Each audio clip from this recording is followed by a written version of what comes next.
남편이 바람을 피우고 있다는 걸 알게 된 건 어느 날 갑자기가 아니었습니다.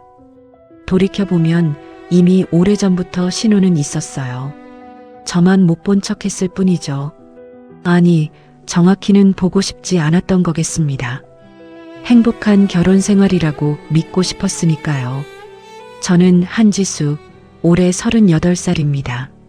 서울 외곽의 작은 회사에서 격리로 일한 지 10년이 넘었어요.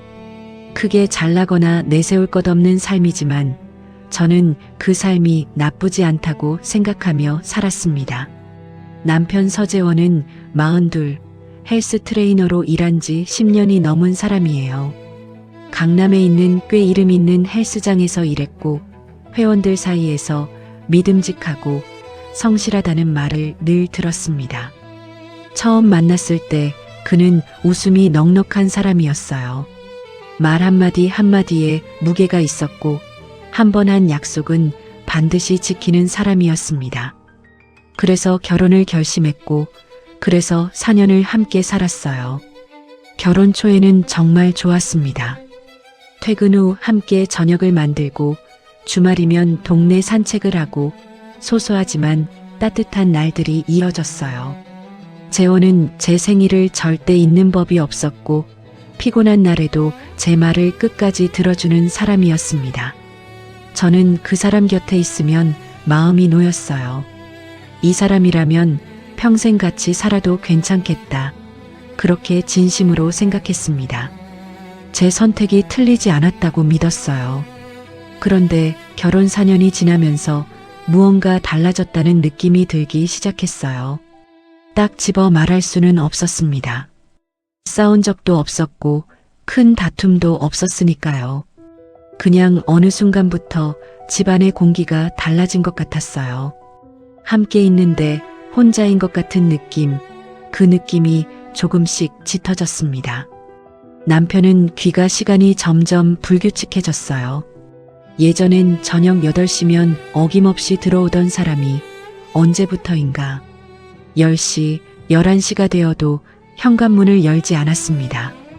늦는다는 연락은 오지만 설명은 없었어요. 그냥 늦어 세 글자였죠. 처음 한두 번은 그러려니 했습니다. 트레이너 일이 워낙 저녁 시간에 바쁘다는 걸 알고 있었으니까요. 하지만 그게 한 달이 되고 두 달이 되어도 나아지지 않았어요. 저는 혼자 밥을 먹고 혼자 설거지를 하고 혼자 잠자리에 드는 날이 늘어갔습니다. 집에 들어와서도 달라진 건 마찬가지였어요. 저녁을 같이 먹어도 남편은 제 얼굴보다 휴대폰을 더 오래 들여다봤습니다. 말을 걸면 대답은 했지만 고개는 들지 않을 때가 많았어요. 밥상에 마주 앉아 있어도 우리 사이에는 말보다 침묵이 더 많았습니다. 예전에는 밥 먹으면서도 웃음이 끊이지 않았는데 언제부터 이렇게 됐는지 모르겠었어요. 남편이 옆에 있는데도 괜히 허전했습니다. 그게 이상하다고 느끼면서도 저는 계속 혼자 넘겼어요. 바쁜 거겠지, 피곤한 거겠지. 나도 직장 다니느라 지치는데 남편도 마찬가지겠지. 그렇게 혼자 납득하면서 하루하루를 보냈습니다. 지금 생각하면 그게 제 실수였어요.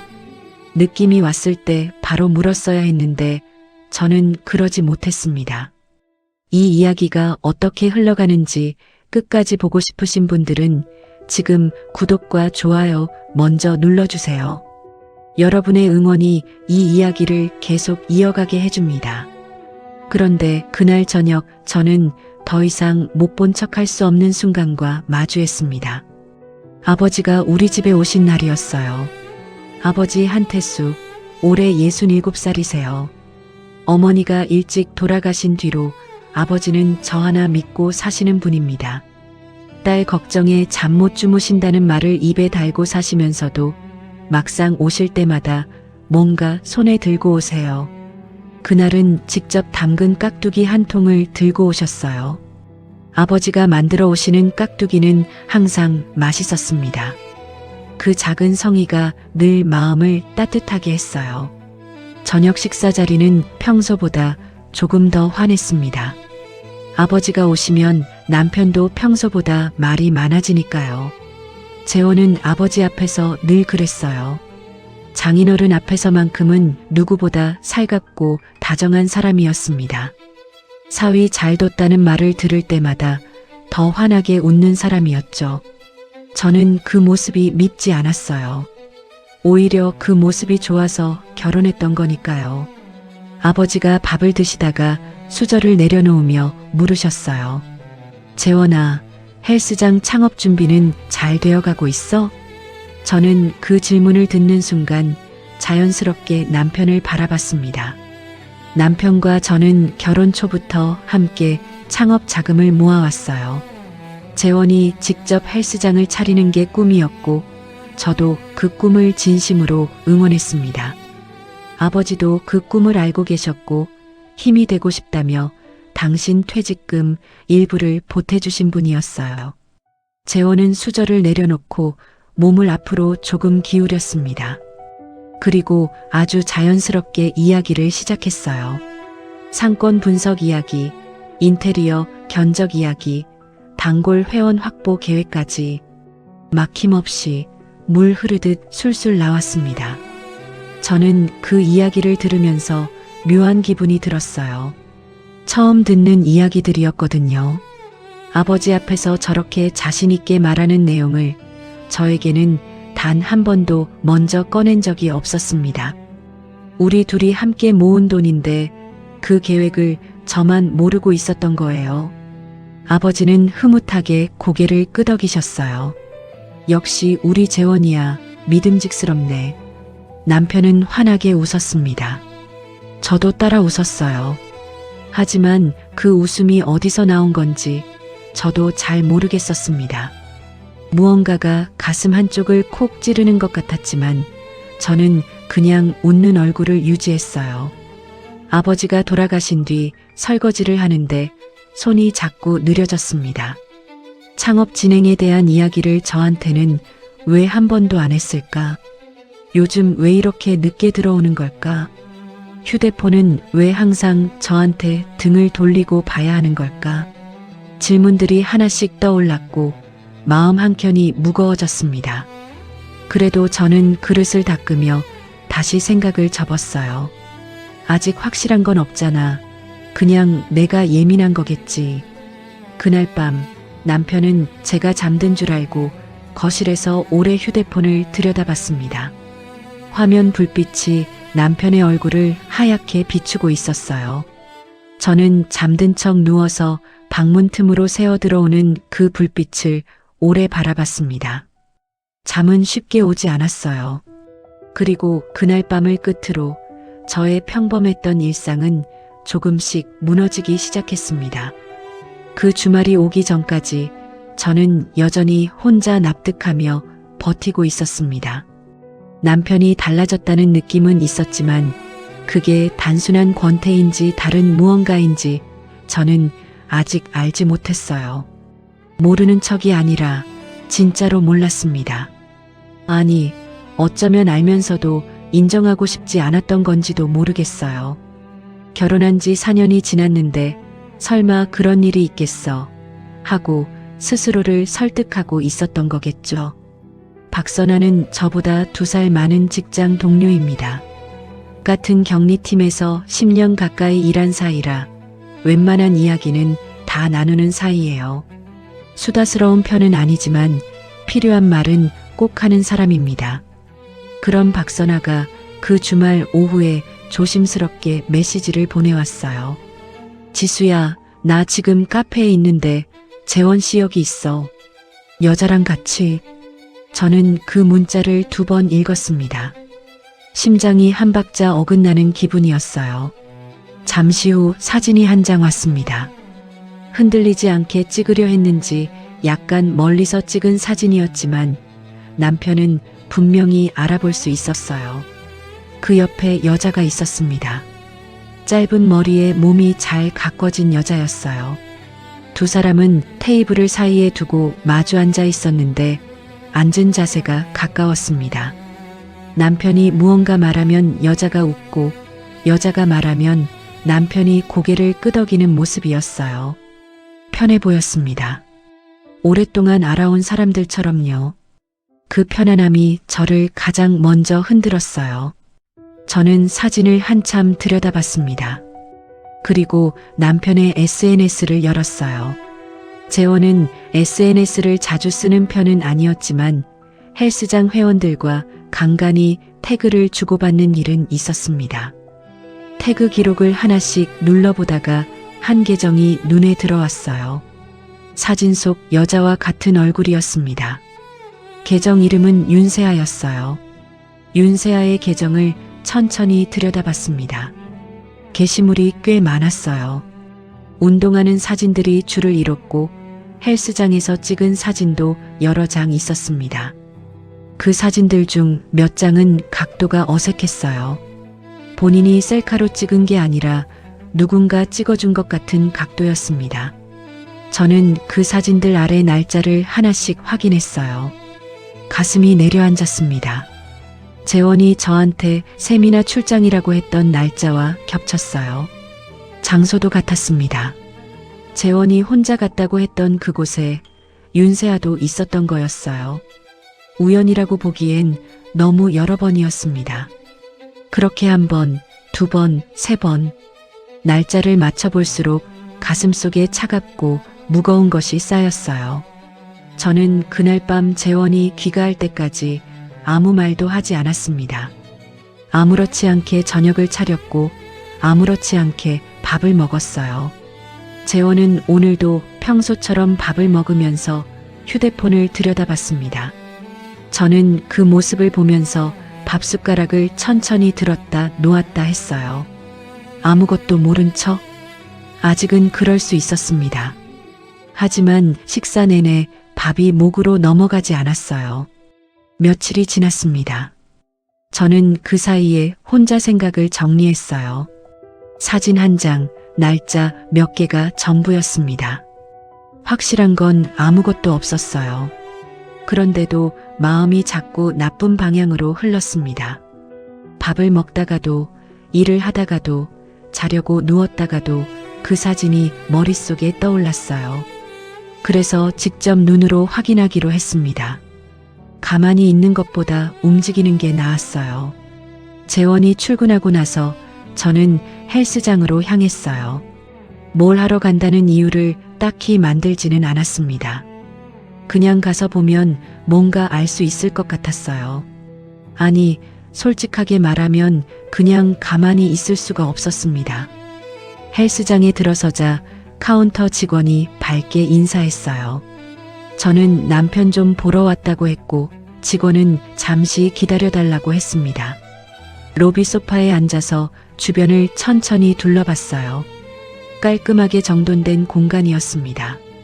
트레이너들의 사진이 걸린 벽이 보였고 그 안에 재원의 얼굴도 있었어요.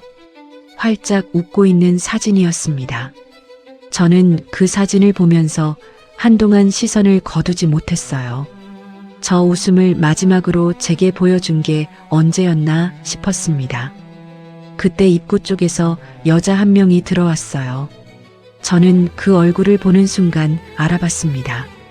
사진에서 봤던 얼굴, 윤세아였어요. 그녀는 저를 모르는 눈치였습니다. 카운터 직원에게 먼저 말을 걸었고 직원과 몇 마디 나누면서 웃었어요. 헬스장에 자주 오는 사람 특유의 편안함이 있었습니다.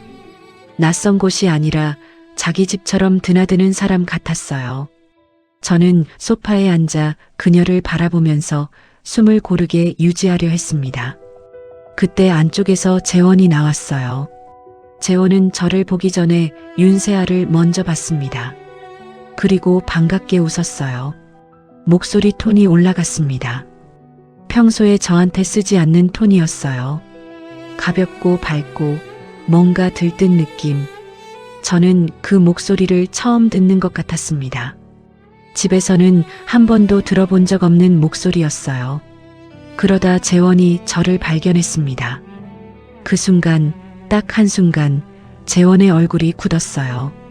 눈에 띌 만큼 길지는 않았습니다. 아주 짧은 순간이었어요. 하지만 저는 그 표정을 놓치지 않았습니다. 당황한 것이었어요. 반가운 것이 아니라 당황한 것이었습니다. 재원은 곧 다시 웃는 얼굴을 만들었어요. 왜 왔어? 저는 별일 없이 지나가다 들렀다고 했습니다. 목소리가 떨리지 않게 하려고 조금 애를 썼어요. 재원은 알겠다고 하며 윤세아 쪽으로 다시 고개를 돌렸습니다. 마치 저는 잠깐 스친 사람이고 진짜 대화 상대는 따로 있다는 듯이요. 두 사람이 나누는 이야기는 들리지 않았어요. 저는 자리에서 일어나 헬스장을 나왔습니다. 문을 나서는데 등 뒤에서 두 사람의 웃음소리가 들렸어요. 저는 멈추지 않았습니다. 그냥 걸었어요. 발걸음을 멈추면 안 될 것 같았습니다. 무너질 것 같았으니까요. 집으로 돌아오는 길 내내 머릿속이 복잡했어요. 본 것을 본대로 받아들여야 하는지, 아직 더 지켜봐야 하는지, 무엇보다 제가 지금 두려운 게 남편의 거짓말인지 아니면 그 거짓말이 사실로 확인되는 순간인지, 그것조차 알 수 없었습니다. 그냥 발이 무거웠어요. 집 현관문을 열고 들어오는데 재원이 늘 앉던 소파 자리가 눈에 들어왔습니다. 오늘따라 그 자리가 낯설어 보였어요. 마치 처음 보는 공간 같았습니다. 저는 그 자리에 앉지 않고 그냥 부엌으로 걸어갔어요. 그날 밤 저는 잠을 거의 못 잤습니다. 눈을 감으면 헬스장 로비에서 봤던 장면이 자꾸 떠올랐어요. 재원이 윤세아를 먼저 보고 웃던 모습, 그리고 저를 발견했을 때 굳어버린 표정. 그 짧은 순간이 머릿속에서 계속 재생됐습니다. 새벽 내내 천장을 바라보면서 저는 한 가지를 결심했어요. 더 이상 혼자 사귀지 않겠다고요. 다음 날 아침 재원이 출근 준비를 하는 내내 저는 말을 아꼈습니다. 어떻게 꺼내야 할지 몰랐어요. 아니, 꺼냈을 때 뭘 듣게 될지가 더 무서웠습니다. 하지만 이대로는 안 되겠다 싶었어요. 참는 게 더는 저한테 이롭지 않다는 걸 알았으니까요. 재원이 가방을 챙기고 현관으로 향하려는 순간 저는 입을 열었습니다. 재원 씨, 윤세아 씨 누구야? 재원이 멈췄어요. 등을 보이고 있었는데 등 근육이 미세하게 굳는 게 보였습니다. 잠깐의 침묵이 지나고 재원이 돌아섰어요. 표정은 평온했습니다. 아무것도 아니라는 듯한 표정이었어요. 헬스장 회원이야. 오래된 단골. 그 말을 듣는 순간 속에서 무언가가 끌어올랐습니다. 아무렇지 않게 너무 자연스럽게 나오는 대답이었어요. 마치 미리 준비해둔 말 같았습니다. 저는 한 발 더 나아갔어요. 그분이랑 출장도 같이 가? 재원의 눈썹이 살짝 올라갔어요. 무슨 소리야 갑자기. 세미나 갔던 날 그분도 같은 데 있었더라고. 재원은 잠깐 저를 바라보다가 한숨을 내쉬었습니다. 그리고 표정이 바뀌었어요. 당황한 표정이 아니라 피곤하다는 표정이었습니다. 마치 제가 말도 안 되는 트집을 잡는 사람인 것처럼요. 아니, 회원이 같은 지역에 있으면 내가 데려간 거야? 지수 씨 요즘 왜 이래? 저는 그 말을 듣고 순간 말문이 막혔어요. 내가 왜 이러냐고요. 제가 이상한 거냐고요. 화가 났습니다. 결혼하고 처음으로 목소리가 올라갔어요. 내가 왜 이러는지 당신이 더 잘 알지 않아? 재원도 목소리가 높아졌습니다. 나를 못 믿으면 어쩌라는 거냐? 자기가 뭘 잘못했냐? 트레이너가 회원이랑 연락하는 게 왜 문제냐? 말들이 쏟아졌어요. 저는 그 말들을 맞으면서 점점 말수가 줄었습니다. 싸울수록 제가 예민한 사람이 되어가는 기분이었어요. 재원은 화를 내는 방식도 능숙했습니다. 상대방이 잘못한 것처럼 몰아가는 방식이었어요. 저는 그걸 알면서도 점점 작아지는 느낌이 들었습니다. 말을 하면 할수록 오히려 제가 잘못한 사람 같아졌어요. 재원은 결국 현관문을 닫고 나갔습니다. 크게 다치지는 않았지만 그냥 다친 것보다 훨씬 차가운 소리였어요. 저는 한동안 현관 앞에 서 있었습니다.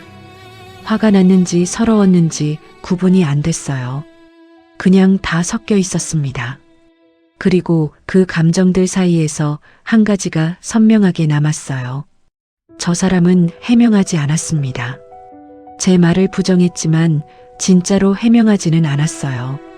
변명과 해명은 다른 거니까요.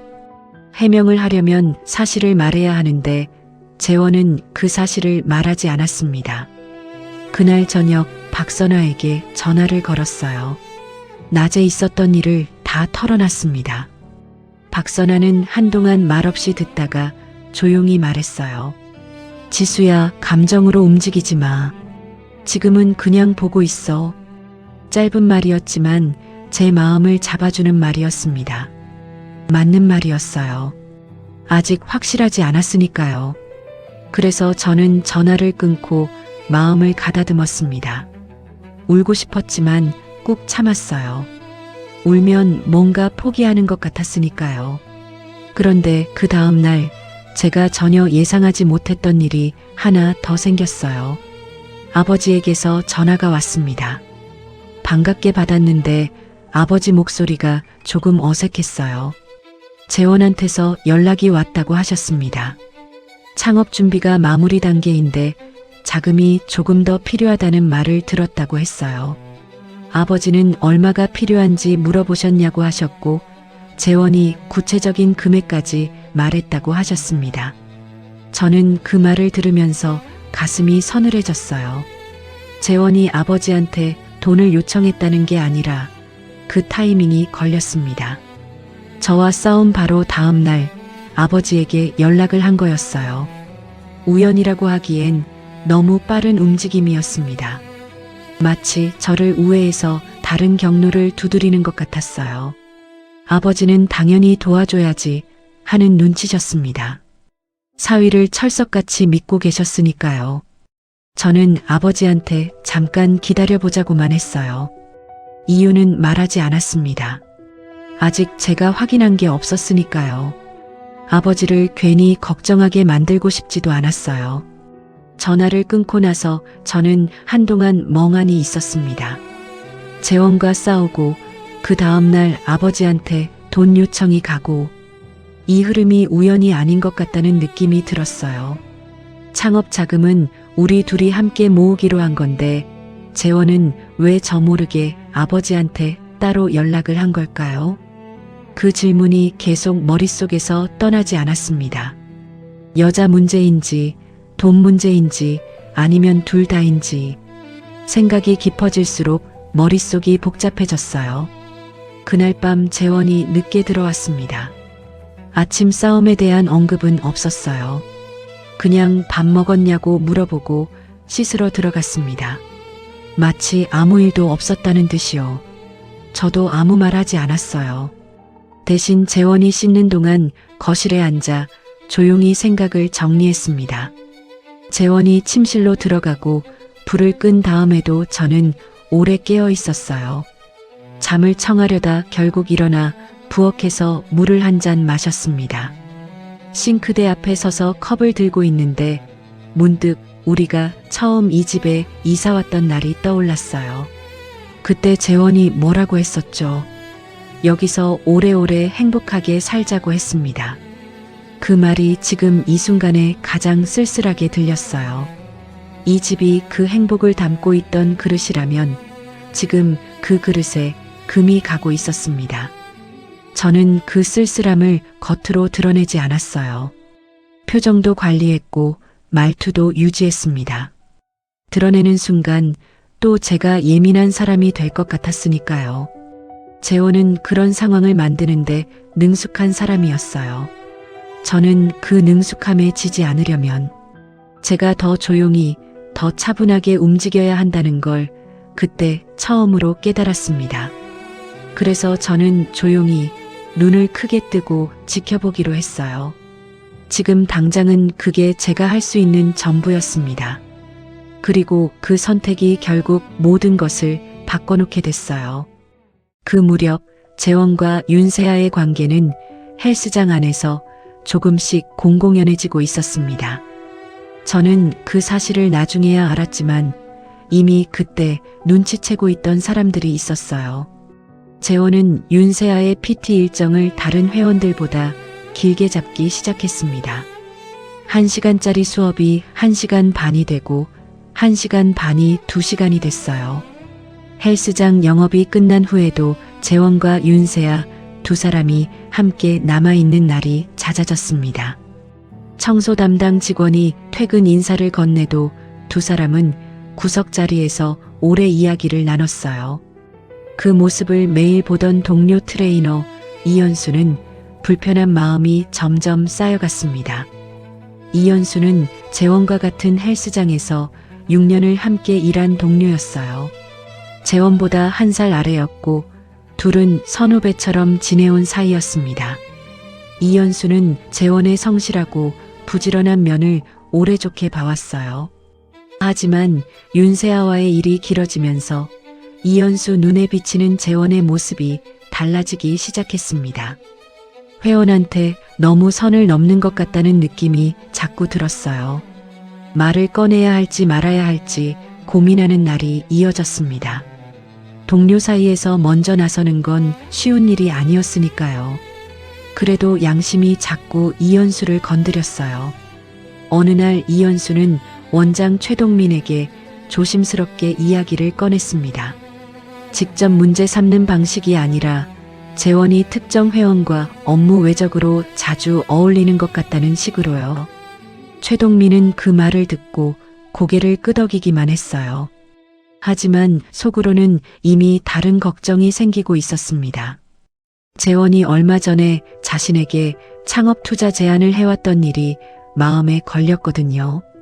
10년 넘게 데리고 있던 직원이 원장한테 투자금을 요청한다는 게 선뜻 이해가 되지 않았어요. 믿는다는 것과 의심을 거두는 것은 다른 문제였습니다. 최동민은 그날부터 조용히 주변을 살피기 시작했어요. 겉으로는 아무것도 달라지지 않았지만 최동민의 눈은 달라져 있었습니다. 그런데 윤세아 쪽에서도 변화가 생겼어요. 윤세아는 재원이 헬스장을 차리면 자신도 그 공간에 함께하는 미래를 그리고 있었습니다. 재원이 창업하면 본인이 회원을 데려오겠다. 인테리어도 같이 고르겠다. 그런 이야기를 먼저 꺼낼 만큼 기대가 컸어요. 재원은 그때마다 그렇게 하자고 했습니다. 구체적인 계획을 함께 세우는 것처럼 말했어요. 윤세아는 그 말들을 믿었고 그 믿음이 깊어질수록 재원에게 건네는 돈도 늘어났습니다. 돈을 건넬 때마다 재원은 고마움을 표현했고 그 표현이 윤세아를 더 단단히 묶어놨어요. 윤세아는 그게 애정이라고 생각했겠지만 사실 그건 재원이 사람을 다루는 방식이었습니다. 그리고 그 방식은 윤세아에게만 쓴 것이 아니었어요. 저에게도 아버지에게도 그리고 헬스장 회원들에게도 똑같이 써왔던 방식이었습니다. 그러다 윤세아가 혼자서 헬스장 근처 상가의 임대 정보를 알아보러 다니기 시작했어요.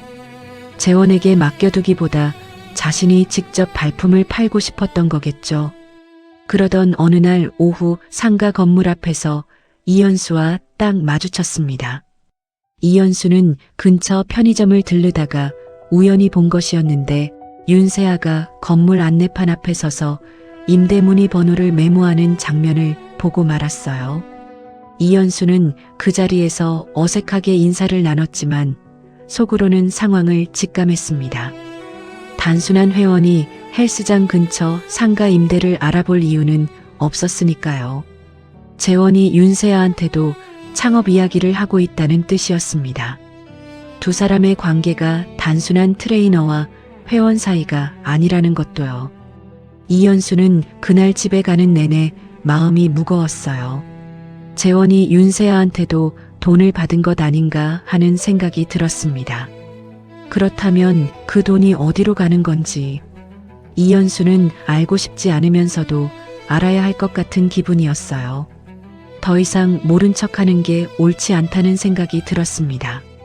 그래서 다음날 최동민에게 이 사실을 직접 보고했어요. 재원이 윤세아와 어떤 관계인지, 그리고 윤세아가 상가 임대를 알아보고 있다는 것까지 전부 말했습니다. 최동민은 이현수의 말을 듣고 표정이 굳었어요. 이미 헬스장 VIP 회원 2명이 재원과 개인적인 돈 문제로 불편함을 겪고 있다는 이야기가 원장실에 들어온 상태였거든요. 거기에 이현수의 보고까지 더해지자 최동민은 더 이상 지켜만 볼 수 없다고 판단했습니다. 오래 믿어온 직원이었지만 그 믿음이 지금 이 상황에서 방해가 되어서는 안 된다고 생각했어요. 감정보다 사실이 먼저였습니다. 최동민은 재원을 원장실로 불렀어요. 재원은 별일 아닌 것처럼 들어와 소파에 앉았습니다. 최동민이 투자 제안서 이야기를 꺼내자 재원은 처음에는 여전히 능숙하게 말을 이어갔어요. 그런데 최동민이 회원들에게도 같은 이야기를 했냐고 묻자 재원의 말이 끊겼습니다. 잠깐의 침묵이 흘렀어요. 재원은 그 침묵을 메울 말을 찾지 못했습니다. 최동민은 그 침묵만으로도 충분했어요. 더 이상의 확인이 필요 없었습니다. 최동민은 재원에게 다음 날까지 관련된 사람들을 한자리에 불러 모으겠다고 통보했어요. 재원은 잠깐 뭔가 말하려다 입을 다물었습니다. 할 말이 없었던 거겠죠. 아니, 어떤 말도 이미 소용이 없다는 걸 알았던 거겠습니다. 저는 그날 있었던 일을 한참 뒤에야 알게 됐어요. 하지만 그날 재원이 원장실을 나오면서 어떤 표정을 지었는지는 이현수가 나중에 저에게 조용히 전해줬습니다. 멀쩡한 얼굴이었다고 했어요. 겉으로는 아무 일 없다는 듯이 PT 일정으로 돌아갔다고요. 그게 제일 무서웠다고 이현수는 말했습니다. 들켰는데도 흔들리지 않는 사람이라는 게요. 저는 그 말을 듣고 한동안 아무 말도 못했어요. 그 사람이 제 남편이었으니까요. 4년을 함께 살았던, 제가 진심으로 믿었던 남편이었으니까요. 그리고 그 4년 동안 저는 그 얼굴의 다른 면을 전혀 보지 못했던 거였습니다. 아니, 어쩌면 보려 하지 않았던 걸지도 모르겠어요. 최동민에게 연락이 온 건 재원이 원장실에서 돌아온 다음 날이었습니다. 헬스장 원장이 직접 저에게 전화를 한 건 처음 있는 일이었어요. 최동민은 조심스럽게 말을 꺼냈습니다. 재원 씨 관련해서 저와 나눠야 할 이야기가 있다고요. 내일 오전에 시간이 되면 헬스장으로 와줄 수 있겠냐고 했어요. 목소리는 조용했지만 그 조용함 안에 무게가 있었습니다. 저는 전화를 끊고 오래 앉아 있었어요. 원장이 나에게 직접 연락을 한다는 건 재원의 일이 이미 헬스장 안에서 문제가 됐다는 뜻이었습니다. 두렵기도 했고 한편으로는 이제야 뭔가 드러나는구나 싶기도 했어요. 그날 밤 재원은 평소와 다름없이 귀가했고 저도 평소와 다름없이 행동했습니다. 아무것도 모르는 척. 그 마지막 하룻밤도 그렇게 버텼어요. 재원이 소파에 앉아 휴대폰을 들여다보는 걸 바라보면서 저는 내일이 되면 모든 게 달라진다는 걸 혼자 알고 있었습니다. 다음 날 오전 저는 아버지 한태수에게 먼저 연락했어요. 최동민의 연락 내용을 간단히 전하고 같이 가주실 수 있냐고 여쭤봤습니다. 아버지는 두말 없이 가겠다고 하셨어요. 이유를 길게 묻지도 않으셨습니다. 그냥 딸이 가야 할 자리에 함께 있어주는 것, 그게 아버지였어요. 최동민이 지정한 날은 재원의 오후 출근이 예정되어 있었습니다. 헬스장 안회의실로 들어서자 이미 두 사람이 먼저 와 있었어요. 재원에게 금전 피해를 입었다는 VIP 회원 2명이었습니다. 한 명은 헬스장에 5년 넘게 다닌 중년 여성이었고 다른 한 명은 재원과 개인적으로도 가깝게 지내왔다는 40대 남성 회원이었어요. 두 사람 다 표정이 굳어 있었습니다. 각자 다른 이유로 이 자리에 왔겠지만 표정만큼은 같았어요. 속았다는 표정이었습니다. 그리고 잠시 후 윤세아가 들어왔어요. 저는 그 순간 숨을 한번 고르게 내쉬었습니다. 윤세아는 들어오다가 저와 눈이 마주쳤어요. 그녀가 저를 알아봤는지는 모르겠습니다. 하지만 저는 그녀를 알아봤어요. 헬스장 로비에서 봤던 그 얼굴이었습니다. 재원 옆에 서서 웃고 있던 그 얼굴이었어요. 윤세아는 잠깐 자리를 살피다가 저에게서 가장 먼 쪽에 앉았습니다. 아버지는 제 옆에 조용히 앉으셨어요. 눈짓 하나 없이 그냥 자리를 잡으셨는데 그 자리가 저한테는 단단한 방패 같았습니다. 말 한마디 없는 든든함이었어요. 최동민이 자리에 앉고 나서 회의실 문이 닫혔습니다. 최동민은 먼저 이 자리를 만든 이유를 설명했어요. 재원과 관련해 각자가 겪은 일이 따로따로가 아닐 수 있다. 한자리에 모여 확인이 필요하다는 내용이었습니다. 목소리는 차분했지만 공간 안의 공기는 이미 달라져 있었어요. 그리고 최동민이 테이블 위에 서류 몇 장을 꺼내 펼쳤습니다. 재원이 각자에게 제출한 창업 계획서였어요. 날짜가 달랐고 이름이 달랐습니다. 하지만 내용은 같았어요. 수치도 구성도 심지어 문장 구조까지 똑같았습니다. 회의실 안이 잠시 조용해졌어요. 5명이 각자의 방식으로 그 서류를 바라봤습니다. 누군가는 한숨을 내쉬었고 누군가는 입술을 꽉 다물었어요. 저는 그 서류를 보면서 더 이상 의심이 아닌 확신을 느꼈습니다. VIP 회원 중 중년 여성 쪽에서 먼저 입을 열었어요. 재원에게 창업 투자 명목으로 목돈을 건넸는데 이후 연락이 점점 뜸해졌다고 했습니다. 재촉하면 곧 된다는 말만 반복했다고요. 40대 남성 회원도 비슷한 말을 이어갔어요. 처음엔 믿었다고 했습니다. 재원이 워낙 성실한 사람처럼 보였으니까요.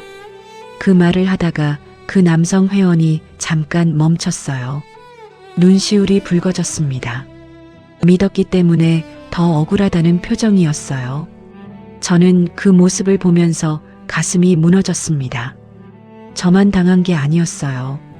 아버지만 당한 게 아니었습니다. 재원은 자신을 믿어주는 사람들에게 계속 같은 짓을 해왔던 거였어요.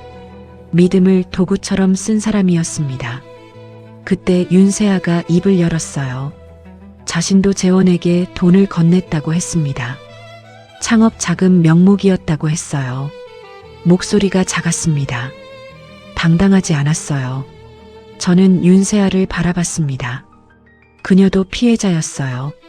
하지만 저는 그 사실이 그녀를 향한 제 감정을 부드럽게 만들지는 않았습니다.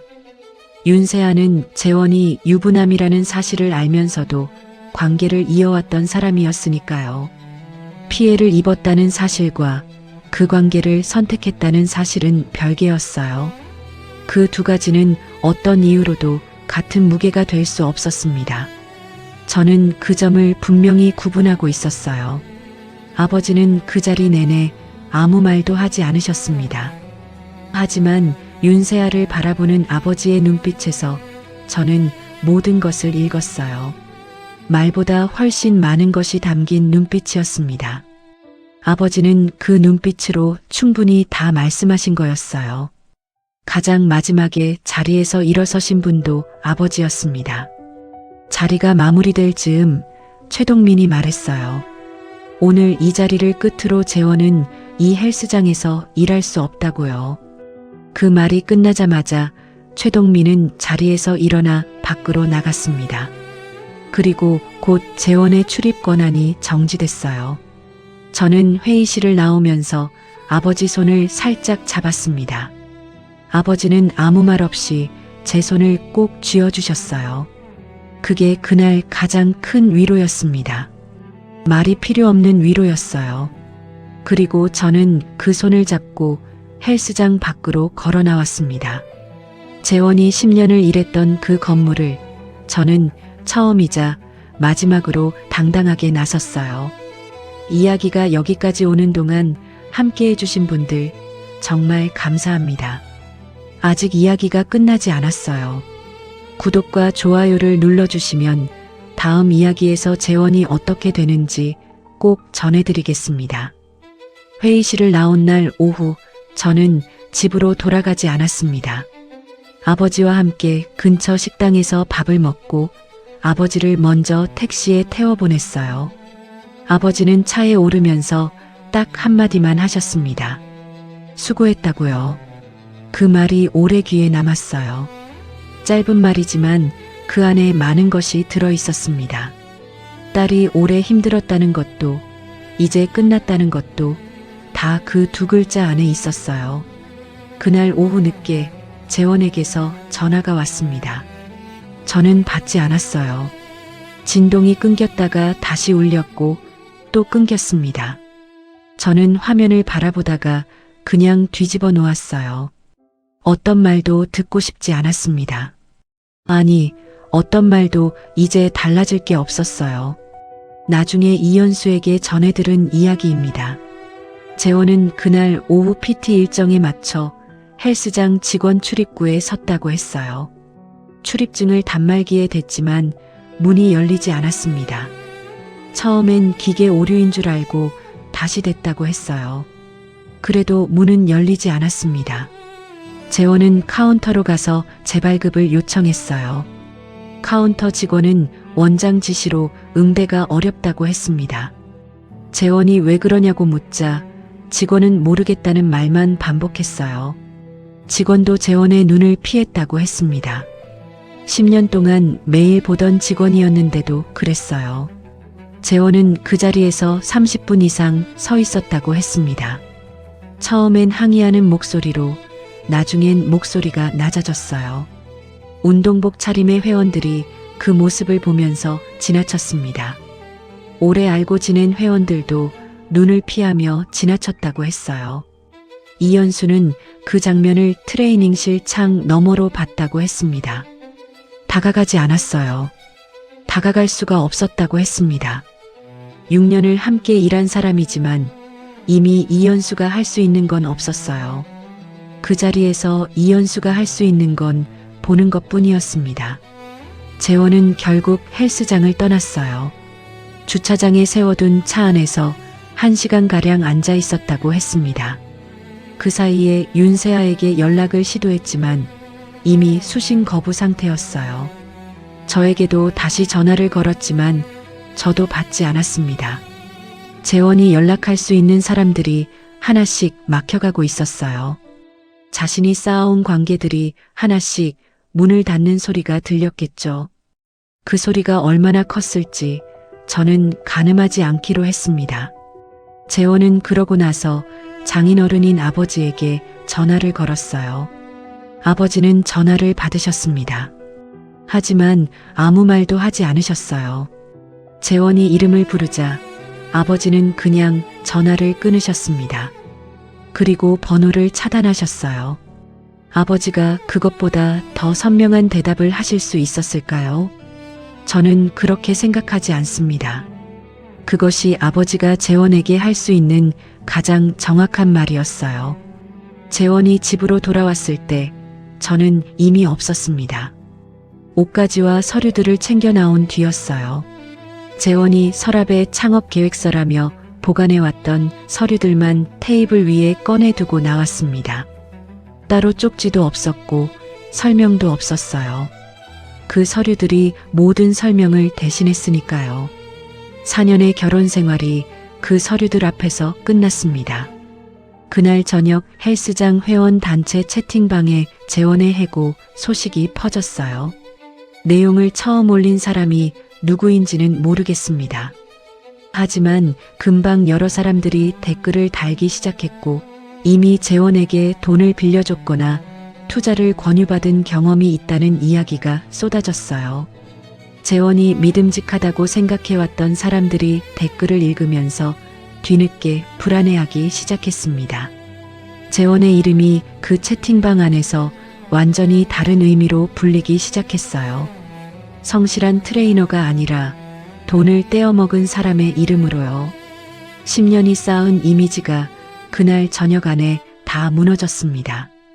재원은 어머니 집으로 이동했어요. 하지만 어머니도 그날 낮에 낯선 번호로 전화를 받으셨다고 했습니다. 재원과 관련된 채무 문제로 연락이 온 것이었어요. 재원이 어머니 집 문을 두드렸을 때 어머니는 한참 만에 문을 열어주셨다고 했습니다. 어떤 표정이었는지는 모르겠어요. 하지만 그 한참이라는 시간이 말해주는 게 있었겠죠. 그날 밤 재원이 이현수에게 마지막으로 연락을 했습니다. 이현수는 진동이 울리는 걸 보면서 받지 않았어요. 이현수는 나중에 저한테 그 얘기를 전하면서 그 진동 소리가 오래 머릿속에 남았다고 했습니다. 받고 싶지 않았던 게 아니라 받아도 해줄 말이 없었다고 했어요. 그게 이현수가 할 수 있는 가장 솔직한 말이었습니다. 저는 그날 밤 친정 아버지 집 작은 방에 짐을 풀었어요. 아버지는 아무것도 묻지 않으셨습니다. 그냥 이불을 꺼내주셨어요. 저는 그 이불을 덮고 누웠는데 이상하게 몸이 가벼웠습니다. 무거운 것을 오래 들고 있다가 내려놓은 것 같은 느낌이었어요. 눈물이 날 것 같으면서도 나오지 않았습니다. 재원이 한 번에 무너진 건 아니었어요. 직업, 불륜상대, 장인, 아내, 동료. 그 순서대로 하나씩 끊어졌습니다. 그리고 그 끊어짐들이 모두 같은 날 안에 일어났어요. 재원 스스로 만들어 온 것들이 재원 스스로를 가둔 거였습니다. 저는 그 사실을 분명히 알면서도 그날 밤 오래 잠들지 못했어요. 슬픈 건 아니었습니다. 그냥 길었던 어떤 것이 끝난 느낌이었어요. 그리고 그 끝이 제 새로운 시작의 첫날이기도 했습니다. 친정으로 돌아온 다음 날 아침, 저는 늦게 눈을 떴습니다. 아버지는 이미 일어나 계셨어요. 부엌에서 무언가 끓이는 소리가 났습니다. 저는 한동안 이불 속에서 천장을 바라봤어요. 어제 있었던 일들이 조각조각 떠올랐다가 사라졌습니다. 그래도 오래간만에 깊이 잔 것 같은 느낌이 들었어요. 몸이 무겁지 않았습니다. 부엌으로 나오자 아버지가 된장국을 끓이고 계셨어요. 밥도 이미 다 되어 있었습니다. 아버지는 저를 보시더니 그냥 앉으라고 하셨어요. 물을 한 잔 먼저 주셨습니다. 그리고 밥상을 차리시는 내내 아무 말씀도 안 하셨어요. 저도 아무 말 하지 않았습니다. 두 사람이 마주 앉아 밥을 먹는데 말없이도 괜찮았어요. 오히려 말이 없어서 더 편했습니다. 서로 다 알고 있었으니까요. 말로 확인하지 않아도 되는 것들이 있었어요. 그런데 밥을 다 먹고 나서 아버지가 수저를 내려놓으셨습니다. 그리고 저를 한번 바라보셨어요. 그냥 바라보기만 하셨는데 그 눈빛에 뭔가 많은 것이 담겨 있었습니다. 저는 그 눈빛을 봤다가 그만 눈물이 났어요. 참으려고 했는데 안 됐습니다. 소리도 없이 그냥 눈물이 흘렀어요. 아버지는 아무 말씀도 안 하셨습니다. 그냥 그 자리에 앉아 계셨어요. 그게 더 고마웠습니다. 말로 위로를 해주셨다면 오히려 더 크게 울었을 것 같았어요. 아버지는 그걸 아셨던 거겠죠. 며칠 뒤 직장에서 박선아에게 연락이 왔습니다. 일 잘 지내고 있다는 짧은 문자였어요. 팀 업무는 걱정 말라고 다들 조용히 기다리고 있다고 했습니다. 길지 않은 문자였지만 그 안에 박선아다운 배려가 담겨 있었어요. 저는 고맙다는 답장을 짧게 보냈습니다. 더 길게 쓰고 싶었지만 그 순간엔 짧은 게 더 맞는 것 같았어요. 박선아는 항상 그런 사람이었습니다. 필요한 만큼만 말하는 사람이었어요. 그 무렵 윤세아에게서 연락이 왔습니다. 처음엔 문자였고 다음엔 전화였어요. 저는 전화가 오는 걸 보면서 바로 수신 거부를 눌렀습니다. 문자는 읽지도 않고 삭제했어요. 윤세아가 무슨 말을 하고 싶은지 짐작은 됐습니다. 자신의 억울함을 털어놓고 싶었겠죠. 하지만 저는 그 억울함을 들어줄 자리가 아니었어요. 윤세아는 제 남편이 유부남인 걸 알면서도 관계를 이어온 사람이었습니다. 그 선택을 제가 이해해야 할 이유는 없었어요. 연락은 거기서 끊어졌습니다. 며칠 후 시어머니가 친정으로 찾아오셨어요. 아버지가 대문 앞에서 마주치셨습니다. 시어머니는 집 안으로 들어오게 해달라고 하셨다고 했어요. 아버지는 아무 말씀도 없이 대문을 도로 닫으셨습니다. 나중에 아버지한테 들었을 때 저는 아버지가 어떤 마음이셨을지 잠깐 생각했어요. 화가 나셨겠죠. 그래도 목소리를 높이지 않으셨을 거예요. 아버지는 그런 분이시니까요. 말 대신 닫힌 문으로 모든 걸 말씀하신 거였습니다. 재원은 처음에 이혼에 응하지 않겠다고 했어요. 저에게 직접 연락을 수차례 시도했지만 저는 받지 않았습니다. 그래서 저는 이혼 전문 변호사를 선임했어요. 변호사 사무실에 처음 찾아간 날, 저는 그동안 모아둔 자료들을 꺼냈습니다. 사진, 날짜가 겹치는 기록들, 금전 흐름을 알 수 있는 내용들. 격리 일을 10년 넘게 한 사람답게 저는 정리가 잘 되어 있었어요. 변호사는 서류를 훑어보더니 고개를 끄덕였습니다. 충분하다고 했어요. 그 말이 의외로 힘이 됐습니다. 그리고 이상하게도 그 자리에서 처음으로 내가 지금 잘하고 있다는 느낌이 들었어요. 변호사를 통해 불륜 증거와 금전 피해 내역이 재원 측에 전달됐습니다. 그리고 열흘 만에 재원이 협의 이혼에 동의했어요. 저는 그 소식을 듣고 한동안 가만히 앉아 있었습니다. 기쁘지는 않았어요. 그렇다고 슬프지도 않았습니다. 그냥 당연한 일이 당연하게 진행된 것 같은 느낌이었어요. 어쩌면 진작 이렇게 됐어야 했던 거겠죠. 재원 스스로도 이미 알고 있었기 때문에 그 열흘이 생각보다 짧게 느껴진 거겠죠. 이혼 서류에 서명하는 날, 저는 재원과 같은 공간에 앉아 있었습니다. 서로 말을 주고받지는 않았어요. 변호사가 중간에서 진행했고 저는 서류에 서명을 했습니다. 펜을 내려놓으면서 아무 말도 하지 않았어요. 할 말이 없었습니다. 그 자리에서 제가 해야 할 말은 이미 다 한 것 같았어요. 그냥 자리에서 일어났습니다. 재원의 얼굴을 마지막으로 한 번 봤는데 어떤 표정이었는지는 기억나지 않아요. 기억하고 싶지 않아서 그런 건지 아니면 정말 아무 표정이 없었는지 둘 다였을 수도 있습니다. 어느 쪽이든 이제 상관없었어요. 그 공간을 나서는 발걸음은 가벼웠습니다. 그날 저녁 친정에 돌아오니 아버지가 고기를 굽고 계셨어요. 평소에 고기를 잘 안 드시는 분인데 그날은 불판을 꺼내셨습니다. 저는 아무것도 묻지 않고 그냥 옆에 앉았어요. 아버지는 고기를 잘라서 제 앞에 올려주셨습니다. 저는 받아 먹었어요. 맛이 있었습니다. 오랜만에 밥을 끝까지 다 비웠어요. 아버지도 그날은 평소보다 많이 드셨습니다. 두 사람이 말없이 불판 앞에 앉아 있는데 이상하게 따뜻했어요. 그날 저녁이 참 오래 기억에 남을 것 같았습니다.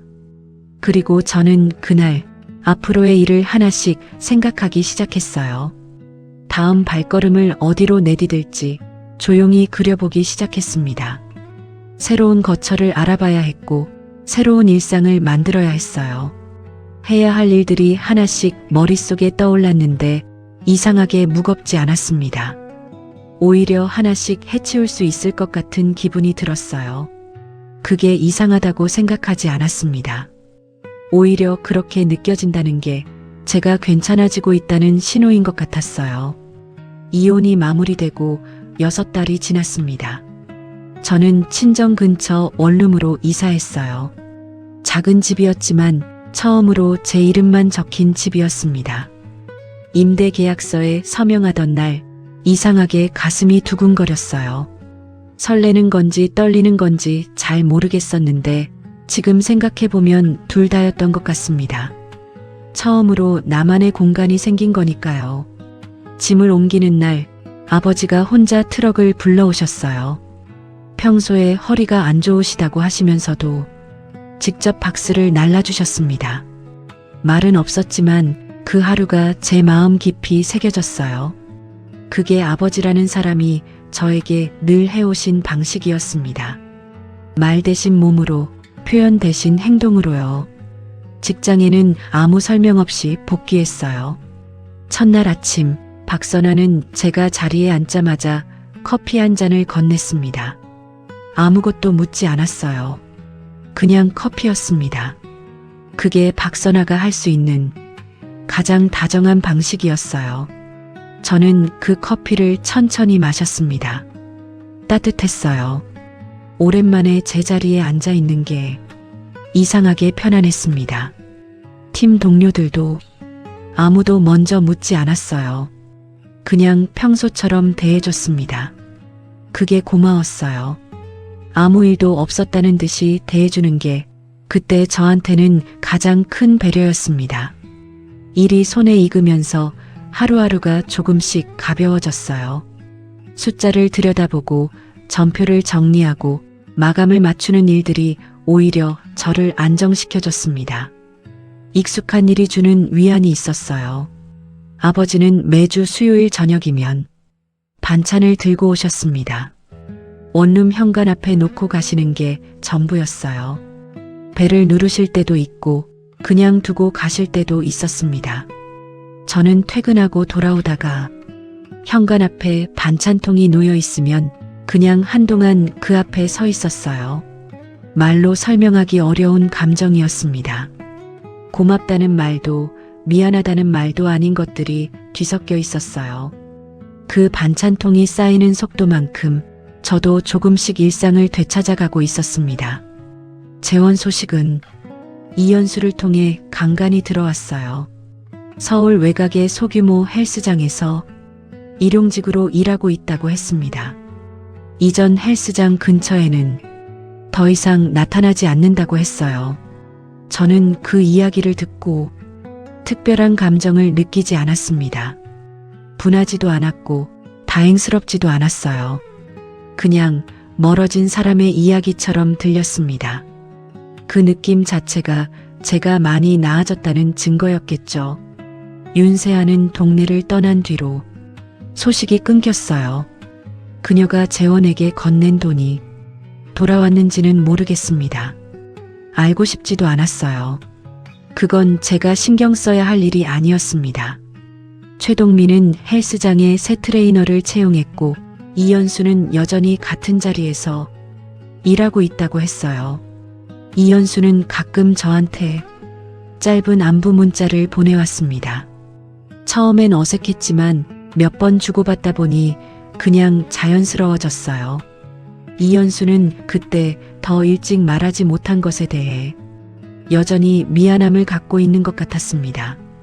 저는 딱히 그 사람을 탓하지 않았어요.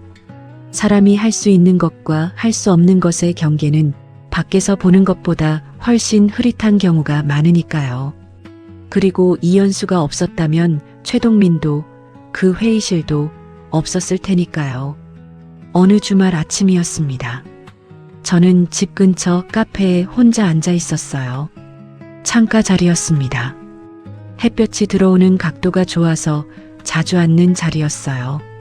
테이블 위에는 작은 통장 하나가 놓여 있었습니다. 제 이름만 적힌 새로 만든 적금 통장이었어요. 재원과 함께 모아왔던 창업 자금 잔액을 저는 이 통장으로 옮겼습니다. 3년 동안 제가 번 돈이었어요. 3년 동안 제가 꿈이라고 믿었던 것에 쏟아부었던 돈이었습니다. 이제 그 돈은 온전히 저만의 것이 됐어요. 어디에 쓸지는 아직 정하지 않았습니다. 서두를 필요가 없었으니까요. 처음으로 뭔가를 제가 원하는 때에 원하는 방식으로 결정할 수 있게 됐어요. 그게 생각보다 좋은 기분이었습니다. 커피를 한 모금 마셨어요. 창밖으로 사람들이 지나다니고 있었습니다. 아무도 저를 알아보지 못했고 저도 아무를 알아보지 못했어요. 그냥 각자의 자리에서 각자의 시간을 살고 있는 사람들이었습니다. 저도 그 사람들 중 하나였어요. 이제는 그게 쓸쓸하지 않았습니다. 저는 통장을 가방에 넣고 커피를 마저 마셨어요. 서두르지 않았습니다. 이제 서두를 이유가 없었어요. 일어나서 카페 문을 나섰습니다. 바깥 공기가 시원했어요. 좋은 날씨였습니다. 발걸음이 가벼웠어요. 4년을 같은 자리에서 같은 방향을 바라봤는데 알고 보니 우리는 서 있는 곳이 처음부터 달랐던 거였습니다. 그게 슬프냐고 묻는다면 지금은 그렇지 않다고 말할 수 있어요. 아프지 않다는 게 아닙니다. 아팠어요. 하지만 그 아픔이 지금의 저를 더 단단하게 만들어줬습니다. 그냥 끝난 거예요. 그리고 지금 저는 새로 시작하고 있습니다. 오늘 이야기를 끝까지 함께 해주셔서 진심으로 감사합니다. 공감하셨다면 좋아요와 구독을 눌러주세요. 여러분 각자의 자리에서도 따뜻한 일들이 가득하길 바랍니다.